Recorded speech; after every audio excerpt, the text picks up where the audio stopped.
Yeah, it would be best if we all could just tango our way through lives. Can we make that? Can we make that a saying?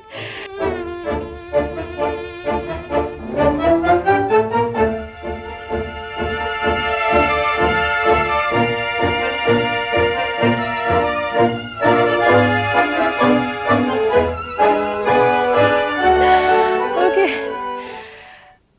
Hi, I'm Priyanka. Oh, it's been 1 year actually since I've been dancing tango. Seems actually quite short, but then when you go to class and you don't get a step, then you're thinking that it's quite long. Quite difficult to walk, with a person actually. But tango is a slow process, and I think yeah, it slowly integrates into your body, and you have to be very patient with it.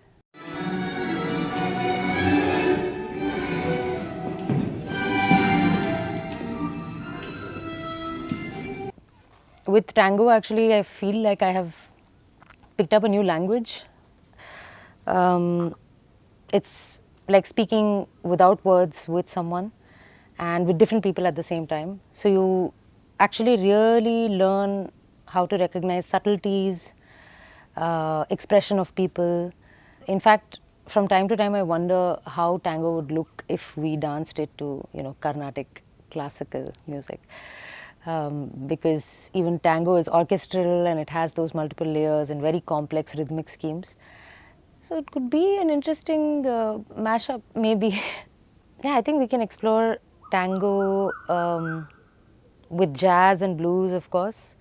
But what would be interesting is also doing it to Carnatic or Hindustani and things like that. Afro beats, maybe. Ghazals, I would definitely like to explore actually. Yes, I think one of the instruments that I hear most clearly when I'm listening to tango music is the double bass. And yes, it's my favorite out of all of them. Of course, you dance to the melodies, you dance to the percussion, and so many other things. But I feel like the double bass has such a grounding presence. And it really, when you're listening to music, somehow I feel like I end up, your feet are moving to the double bass, and that instrument really connects with me. Um, yeah, it brings the fun part of tango for me. So yes, that has to be my favorite in tango music.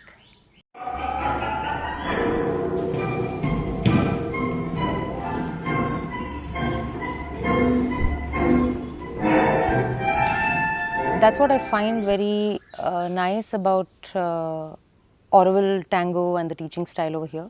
There is no gender rules assigned to any of the leading or following positions. And there is that point sometimes which I don't know if I've experienced, maybe for a couple of moments, where you don't know who's leading, who's following, but the communication is so seamless that you both are just sort of dancing together. I feel it's best when the leader is also dancing, rather than giving direction. So, actually, coming with an open mind is very important because people bring themselves very much into the dance. And so, when I enter a class, usually, as much as I can, I try to put all my thoughts and anxieties away because it's a contact form, and I have experienced that whoever you're dancing with, you kind of feel their emotions, you feel their anxieties, and you're probably also transferring that to them. So I try to be as present as possible and try to make a comfortable space. I think in water, if two people danced, there's that density around you, and I think you would listen more and you'd be more connected. I think it would be beautiful to dance in water for sure, tango. Um, the other thing that would be really nice, like I said, in the clouds. Actually, when you're dancing, you're sort of floating away. When you're really into it, when you're really connected and connected to the music as well. I think the density of the substance, and I like being in water, so why not, tango in water? Yeah. When I imagine it, I think almost till the shoulder, maybe. Um, yeah, just where your embraces, maybe your hands are outside the water. The word that comes to my mind when I think about one word to describe tango would be innocence. Mm, it's because it's two people, without inhibition, coming together to dance, to play, to have fun with each other, to explore rhythms together. So I think yes, innocence is the word I would use to describe it. Gato, dibujado con carbón, gato, del sombrero a los zapatos, gato, se denuncia tu ambición.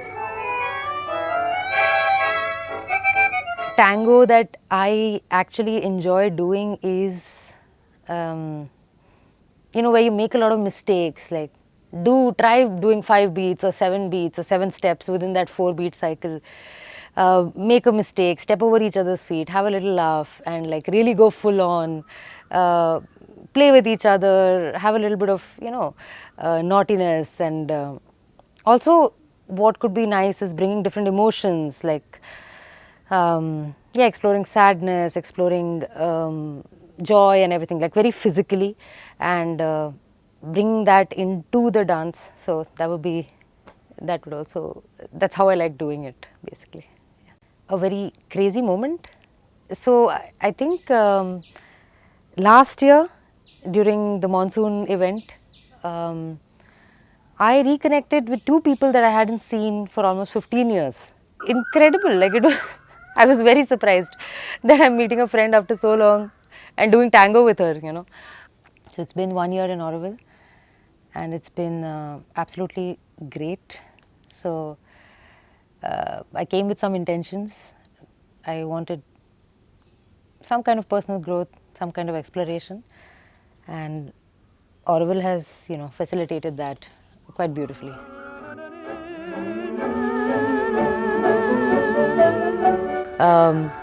Yeah, that was fun.